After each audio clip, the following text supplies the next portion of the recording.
하나님 말씀 보겠습니다. 하나님 말씀은 고린도전서 15장 31절부터 38절까지 같이 공독합니다. 시작.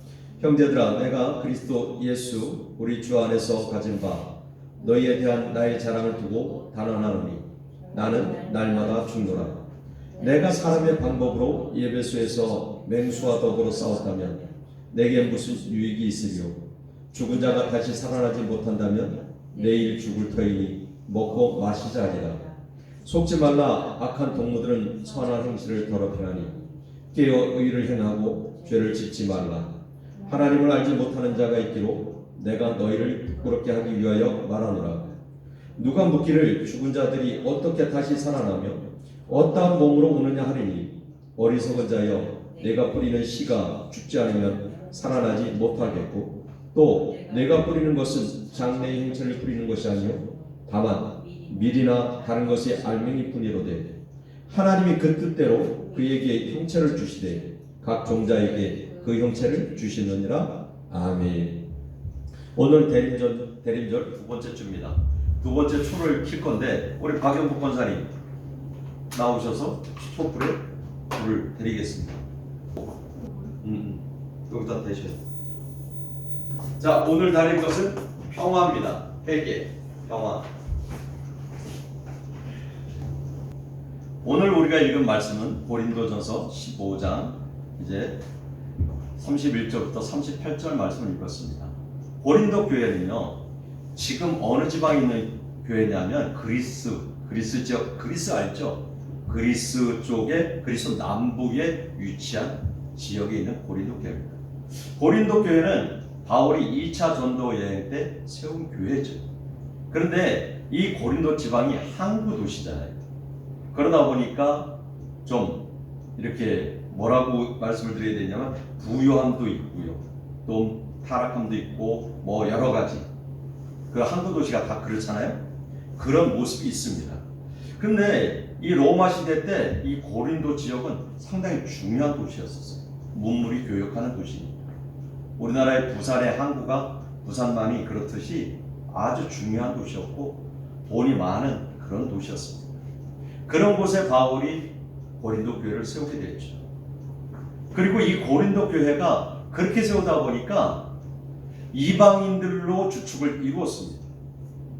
그러니까 이방인들로 이루다 보니까 우리 1장에서 넘어가서 보면 1장, 2장에서 보면 아볼로니, 바울이니 이 파가 여러 파가 있었어요. 예바파 뭐 이렇게 해서 여러 파가 있었는데 서로 이야기를 하는 거죠. 오늘 읽은 말씀은 뭐냐면 부활에 대해서 15장은 부활장이라고 얘기를 합니다. 그래서 부활에 대해서 이야기를 하고 있는데 뭐라고 얘기하냐면 죽은 자가 어떻게 다시 살아나느냐 이렇게 얘기하죠. 그러니까 거기에 대해서 바울은 지금 이야기를 하고 있는 겁니다. 15장 12절에 보면 이렇게 얘기하죠. 바울이 이야기를 해요. 그리스도께서 죽은 자 가운데서 다시 살아나셨다 전파되었거늘 너희 중에 어떤 사람들은 어찌하여 죽은 자 가운데서 부활이 없다 하느냐 이렇게 묻죠. 분명히 그리스도께서 죽은 자 가운데서 다시 살아나셨잖아요. 그랬는데도 불구하고 이 사람들은 부활이 없다고 이야기합니다. 그러니까 그런 분쟁이 많은 거예요. 그걸 통해서 지금 바울은 뭐라고 하냐면 그 많은 사람들이 그러야 할지라도 꿋꿋하게 내가 이겨내야 된다고 얘기해요. 그러기 위해서는 어떻게 해야 되냐? 나는 죽고 내 안에 예수께서 살아서 움직여야 된다고 이야기를 하는 거예요. 자, 모든 식물의 씨앗은 말이에요, 땅에 심기워지면 어떻게 새싹이 돋습니까? 어떻게 새싹이 돋아요? 씨앗이 심기워지면 그 씨앗이 썩고 깨져야, 겉껍데기가 벗겨져야 새싹이 돋습니다. 자, 보여드릴까요? 이렇게 되죠.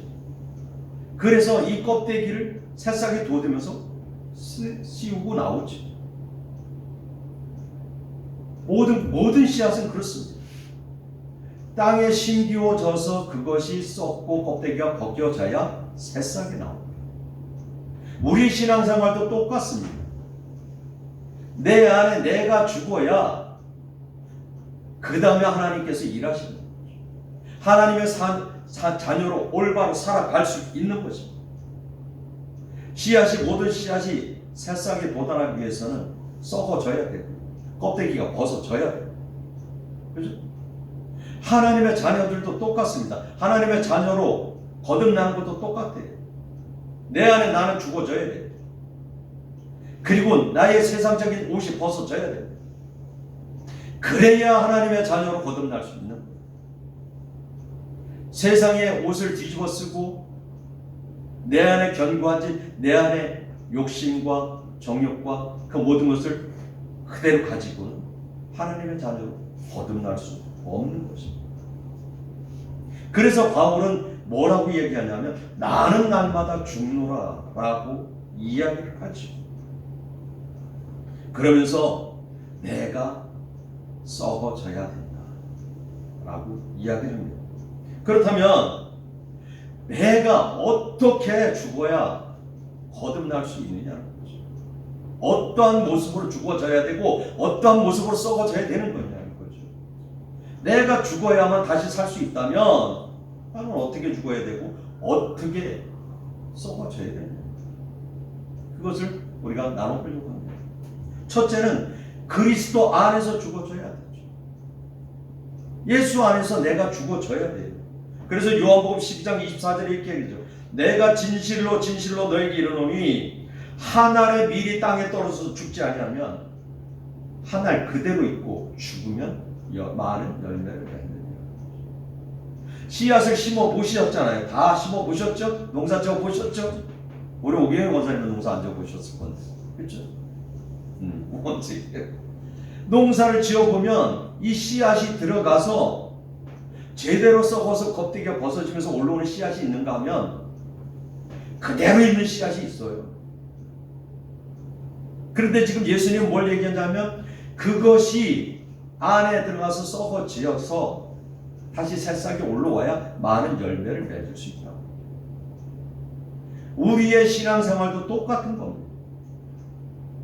내가 그리스도 안에서 죽어져야 그것을 보고 많은 사람이 예수를 믿게 되는 거죠.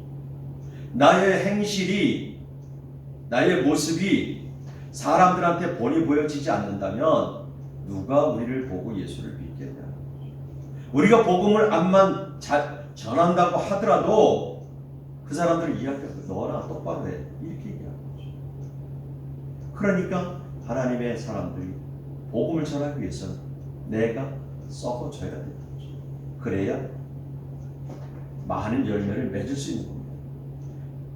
그래서 고린도전서 오늘 읽은 말씀 여기서 31절에서 얘기했죠. 형제들아, 내가 그리스도 예수 우리 주 안에서 가진 바 너희에 대한 나의 자랑을 두고 단언하니 나는 날마다 죽는다. 바울이 얼마나 똑똑한 사람입니까? 정말 똑똑한 사람입니다. 지식이 많은 사람입니다. 그럼에도 불구하고 가말리엘이라는 문화는 옛날에는요 어마어마한 문화예요. 거기서 공부하고 지금으로 말하면 하버드 대학 같은 그런 곳에서 공부를 하죠. 그럼에도 불구하고 자기는 나의 나됨을 드러내지 않는다는 거예요. 내가 잘났다고 자랑하지 않는다는 거예요. 그것을 위해서 날마다 죽는다는 거죠.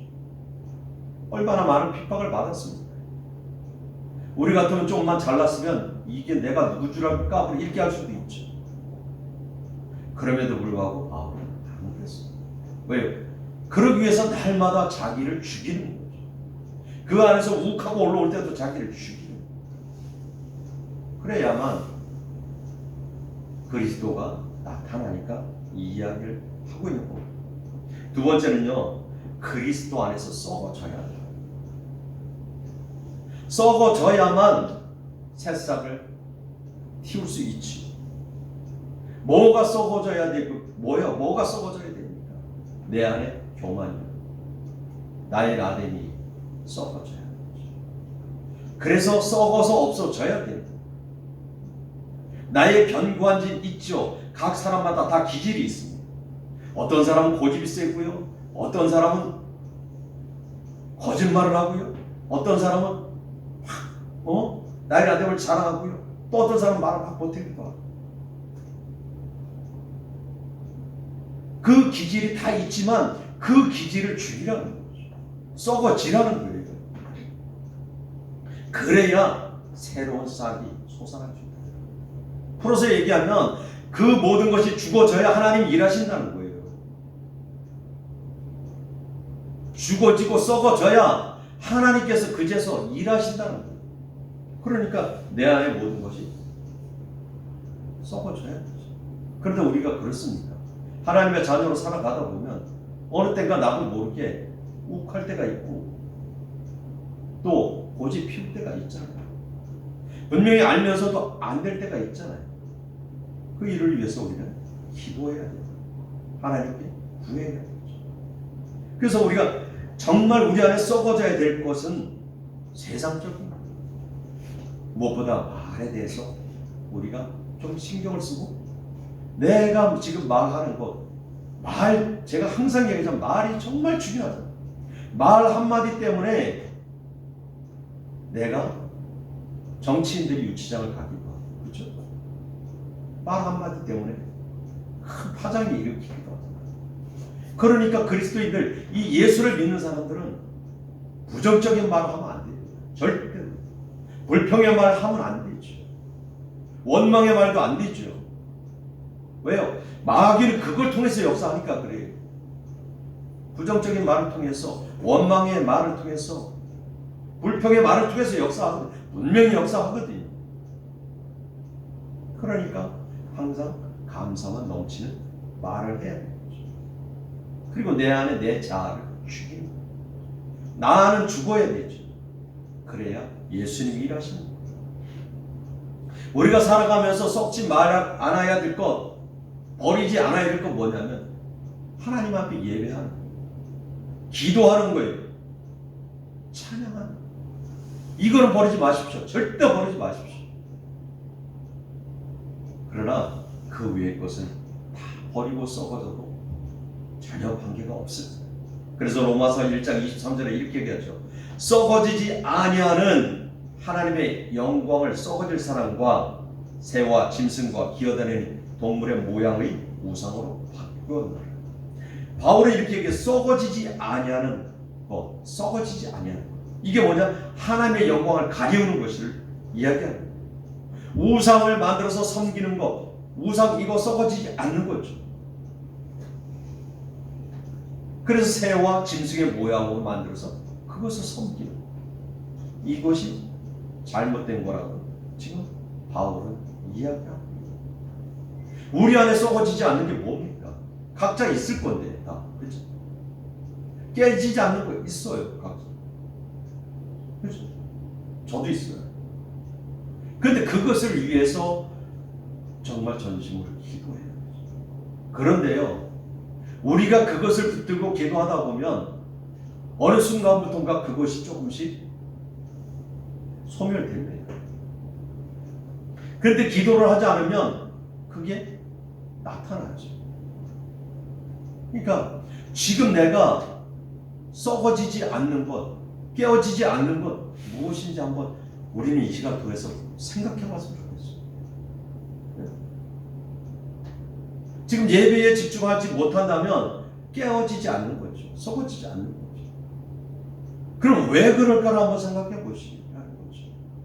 내가 정말 전심으로 하나님 앞 기도하고 나왔나? 아니면 그냥 주일이니까 나와야 되니까 나왔나? 생각을 해보면 내가 이랬었구나 깨달을 수 있어요. 그래서 내 안에 깨어지지 않고 썩어지지 않는 것, 우리가 이 시간을 통해서 다시 한번 바라보면서 그것을 위해서 기도하고 썩어지고 깨어지고, 그래서 하나님을 바라보는 우리 모두가 되기를 예수 이름으로 축복합니다. 세 번째는요, 껍데기가 벗어져야 돼요. 지금 우리가 봤죠? 얘도 껍데기가 벗어지니까 새싹이 올라오잖아요. 우리가 지금 입고 있는, 우리는 육신의 옷을 입고 있죠. 그리고 세상적인 것들의 옷을 입고 있습니다. 그러니까 우리가 세상적인 옷을 벗어버려야 되죠. 새롭게 되기 위해서, 하나님의 자녀로 거듭나기 위해서 세상적인 겉옷을 벗어내야 됩니다. 그리고 하나님만 바라봐야 되죠. 우리는 육신의 옷을 입고 살아갑니다. 그러나 이 육신의 옷을 벗어내고 성령의 옷을 입고 살아가는 우리가 모두가 되어지기를 원합니다. 그래서 육신의 정욕을 쫓아서 행하는 것이 아니라, 안목의 정욕을 쫓아서 행하는 것이 아니라, 성령의 인도하신 가운데 반응하며 살아가는 우리 모두가 되어지기를 원합니다. 성령께서 이야기하실 때는 상당히 미세하게 말씀하시죠. 성령이 충만하면 크게 들을 수 있습니다. 그러나 성령이 충만치 않으면 지나가는 바람 소리처럼 들릴 수 있죠. 그것 앞에 그 성령이 인도하신 가운데 민감하게 반응하기 위해서는 육신의 옷을 벗어버려야 돼요. 세상적인 옷을 벗어버려야 되죠. 그래서 그 껍데기가 벗어져야 새로운 싹이 솟아나는 거예요. 그래서 고린도후서 4장 16절 이렇게 하죠. 우리가 낙심하지 아니하노니 우리의 겉사람은 낡아지나 우리의 속사람은 날로 새로워지. 우리의 겉사람은 어떻게 돼요? 우리의 겉사람은 낡아지지요. 그런데 속은 점점 더 알차집니다. 씨앗이 썩어서 껍데기가 벗어져야 새싹이 나오듯이 말입니다. 하나의 씨앗이 땅속에서 썩어서 새로운 싹을 키워내기 위해서 정말 고난의 시간을 버텨내잖아요. 그리고 땅속에서 솟아나잖아요. 우리의 신앙생활 또한 그런 모습입니다. 이 씨앗이 말입니다, 바구니에 담겨져 있으면 아무 역할도 못해요. 그죠? 마늘이 바구니에 담겨져 있으면 어떻게 돼요? 그냥 한낱의 양념으로만 쓰임 받을 뿐이에요. 그렇죠? 잣이 땅에 심겨지지 않으면 사람이 입으로 들어갈 뿐이에요. 그런데 이것이 땅에 딱 심겨지면 어떤 현상이 일어나요? 많은 씨앗을 맺게 되죠. 우리가 잘 먹는 감자, 고구마 똑같잖아요. 감자를 4등분해서 눈 있는 거 딱 심잖아요. 그거는 그냥 놔두면 우리가 먹어야 되잖아요. 그냥 먹으면 끝나요. 그런데 4등분해서 땅에다 심으면 그것이 씨앗이 새싹이 돋아서 수많은 열매를 맺잖아요. 한 줄기에서. 그렇죠? 우리의 모습도 그런 모습이야. 하나님과의 관계도 이러한 모습이죠. 우리 씨앗이 우리가 믿음 붙들고 가만히 있으면, 하나님의 자녀라고 그냥 이름만 가지고 가만히 있으면 하나님 일 안 하셔요. 그런데 우리는 하나님의 자녀가 됐으니까 입술 벌려 찬양해야 되고, 입술 벌려 기도해야 되고, 입술 벌려 복음 전해야 되죠. 그래야만 하나님이 일하시잖아요. 그래야만 많은 열매를 맺을 수 있잖아요. 그렇죠? 이 추운 겨울에 영하 2도 떨어졌어요. 집에서 쉬고 싶은데도 발걸음 옮겨서 하나님의 몸대전에 나와 예배 드리잖아요. 그럼 예배 성공해야 되잖아요. 그리고 하나님이 주시는 말씀이 무언지를 느껴야 되잖아요. 그런데 그냥 자리에만 앉아있다 간다면 얼마나 허무할까요? 아마도 누가 돈을 준다면 안 그럴 겁니다. 앉아서 똑바로 집중하고 듣고, 내가 지금 이야기하는 거 몇 가지만 기억한다면 내가 10만 원 줄게 하면 안 그럴 겁니다. 그렇죠? 그런데 지금 여기서 말씀을 똑바로 집중하지 않아도 상관없으니까 그냥 그 자리에 앉았다만 가도 된다고 생각하니까 그렇게 돼요. 그런데 하나님의 말씀은 너무 위대하잖아요. 그 말씀이 우리의 영을 치웁니다. 우리가 매일 아침마다 사도신경을 하잖아요. 예배 드리기 전에. 사도신경 그냥 하는 거 아닙니다. 그게 하나님의 말씀이거든요. 우리가 찬양을 그냥 하는 게 아니에요. 그게 하나님, 입술을 벌려서 하나님을 찬양하는 겁니다. 제가 찬양 시간을 오래 갖는 것도 그거예요. 입술을 벌려 찬양하다 보면 세상적인 나의 때가 벗어지고 그 다음에 하나님 앞에 집중할 수 있기 때문에 그렇게라도 해보자. 일주일 동안 세상 때 묻었으니까, 3일 동안 세상 때 묻었으니까 찬양을 통해서 세상의 때를 벗어버리고 육신의 옷을 벗어버리고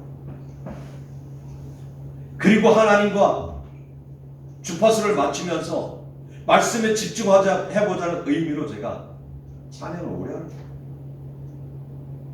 때로는 지겨울 수도 있죠. 때로는 지루할 수도 있습니다. 은혜가 안 될 수도 있습니다.